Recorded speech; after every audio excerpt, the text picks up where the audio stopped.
বদরের ময়দানে এই পাশে কোরাইশ, এই পাশে মুসলমানেরা। বিশ্বনবী জালাময়ী ভাষণ দিলেন, তোমরা দেখতে পাচ্ছ এটা বদরের ময়দান না, এটা আল্লাহর জান্নাত, ওই জান্নাতের দিকে ছোট। বিশ্বনবীর কথা শোনা মাত্র সাইয়েদনা উমাইর ইবনুল হুমাম বললেন বাখ বাখ, মানে চমৎকার।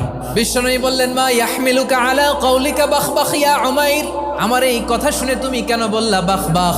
ইয়া রাসূলুল্লাহ, আপনার এই কথা শুনে আমি বড্ড খুশি হয়েছি, আর আমি প্রত্যাশা করছি আমি যদি ওই জান্নাতের মালিক হতে পারি তাহলে কতই না ভালো হতো। সুবহানাল্লাহ বলেন। বিশ্বনবী বললেন উমাইর আনতা মিন আহলিহা, তুমি ওই জান্নাতের অধিবাসী, তুমি জান্নাতি। উমাইর চিন্তা করলেন আমি জান্নাতি, নবীর মুখ দিয়ে যখন বেরোইছে ওই জান্নাতে তো আমার ঢুকতেই হবে, কিন্তু হাতে 3টা খেজুর খেয়ে যদি জেহাদের ময়দানে যাই তাহলে জান্নাতে যেতে তো দেরি হয়ে যাবে।